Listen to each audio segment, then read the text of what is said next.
had to feel pretty good to get to 10. Then you kind of had to fight it in a little bit. What's that? You had opportunities coming in, but yeah. How do you feel about the day overall? Yeah, it was an interesting day. Definitely a bit of an up and down day compared to yesterday, where I was kind of more on cruise control. Yeah, I'm happy to get to 10. Obviously, 17 and 18, I had a good look on 17. Well, not a great look with the bad chip, but a good chance for birdie. And then 18, I actually did everything perfectly and just misread the putt. So it is what it is. You pick up some where you don't expect to, and then you lose some where you don't expect to also. So yeah, I'm pleased to be where I'm at. Talk about the putt on 14. Yeah, yeah, it was just a good putt. Honestly, where if you just get it up over that slope, it's going to track down somewhere in that direction. And I got a good guess on it, and it went in. So that was fun, and definitely got a little bit of the juice going there. I talked to Jason Birnbaum. He said that you've been mostly focusing a lot on your putting in the last couple of weeks. Are you seeing some results here? Yeah, I definitely, I feel, even if I'm missing putts, I feel like I'm hitting really good putts. Most of it's just misreads. Honestly, these greens, you get some weirdly flat spots and hard to pick a side where you want to put it. But yeah, anytime I'm making, putts outside 15, 20 feet, obviously something's going right. So you're going to make some, you're going to miss some, and I'm just, I'm happy that they're starting online and, trying to do what I'm trying to do. Expectations for where you are going into the weekend?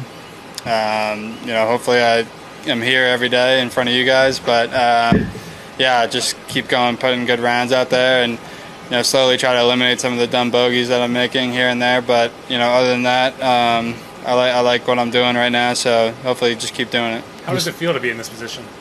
It's good. Yeah, I was in this position in Puerto Rico, so I'm definitely going to draw off that, and yeah, it's nice. I like yesterday I said, I definitely was fighting to make the cut more the last 2-3 weeks, rather than playing to win, which I was not really happy about. So to be in this spot now is pretty fulfilling. But obviously there's a lot of golf left. How do you change your mindset from going I'm battling to make cuts to I'm battling to win? It's just a little bit more of an aggressive, and like I said yesterday, almost like caring a little less about the result. You're not going to make a lot of birdies when you're playing safe, hitting it to 20 feet, and you're just not going to make a lot of 20-footers. So definitely just shrinking some lines in a little bit, and trying to take on a little more pins than you probably would. Obviously still within reason, but just trying to keep the foot on the pedal a little bit more. You've been playing all over the place the last few weeks. How have you stayed mentally strong to the point where you're playing this well here? It's a good question, because it has been pretty tough, honestly. Last week was a big, I got a lot of juice from last week. I had a bunch of family and friends out there.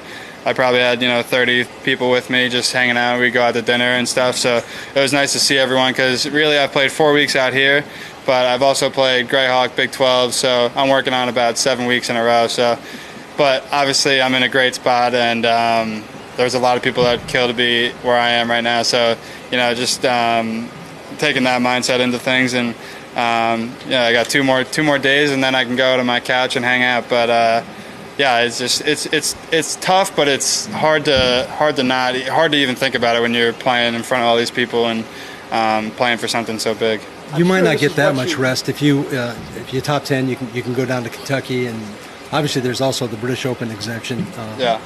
You could be playing for. You think about the things that like that in front of you, or no? I'm not too worried about what's going to happen in the future. To be honest, I just I'm worried about get some rest this afternoon, and I don't think too far ahead. I try not to, because usually when you think too far ahead, bad things happen in the present. So I just don't really like worrying about all that stuff. So I'm just going to focus on this week, and whatever comes from it. So just deal with it as it goes. I'm sure this kind of success is what you were hoping for. Is it what you anticipated, and how you've gone about it so far? Yeah, I don't want to obviously we still got a long ways to go here. So, but I do think that coming out of college, I did think that my game would translate really well to, pro golf. You look at guys that hit it pretty far, and I really improved my wedge game over the last couple of years. So if I'm hitting the fairway, I got a lot of wedges coming into the green. So I'm comfortable, and if I'm hitting it good, I don't see why I shouldn't play well. So, yeah, when I'm hitting it good, it feels pretty easy. So, hopefully, just keep hitting it good. Did the rain delay bother you at all? I think you came out and... No, it was actually perfect timing because my brother pulled up right when the alarm went off, so I hung out with him for half hour, and then we went out and hit some balls. So it just felt like a mini break. Anything about this place fit your eye particularly well? Yeah, we were at the Big Dig on Wednesday night, and I was talking to Claire, the host of this, and I was just like, I really love this course. It's just, there's something about it. It's, I don't know why. There's certain holes that I really like, certain tee shots I like.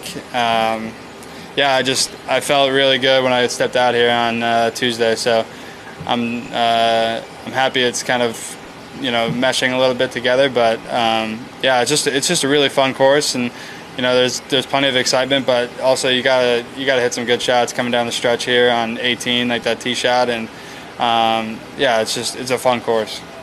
Talk about the shots you hit into 18.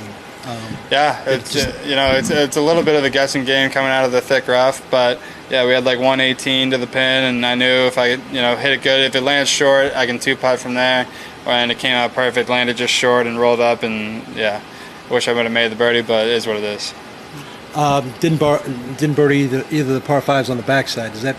I mean, obviously, bad break on 17 actually, because the drive was in the fairway for a long time. Yeah, like I said, I make eagle on 14. I don't expect to make eagle on 14. So you pick up some, you lose some somewhere else. So it all evens out in the end. So I probably should have shot 67 today at the end of the day. So that's all. That's how I look at it. Do you start leaderboard watching now? Have you been leaderboard watching? I always just kind of peek at it. I'm never really chasing a number in my head. Obviously, if it's Sunday and you're down 2, you're trying to chase that number, but. Doesn't do you any good chasing a number on, and honestly that's probably part of the reason why I was so worried about the cut. I'm looking at the cut numbers those last couple weeks, and yeah, and you're worried about a low number when you guys are leading at 16 under through 2 rounds and you're just sitting there at 4. You're not doing any good. So yeah, I don't try to worry about numbers, but I just take looks at it here and there. Perfect. Awesome. Thank you. Thank you.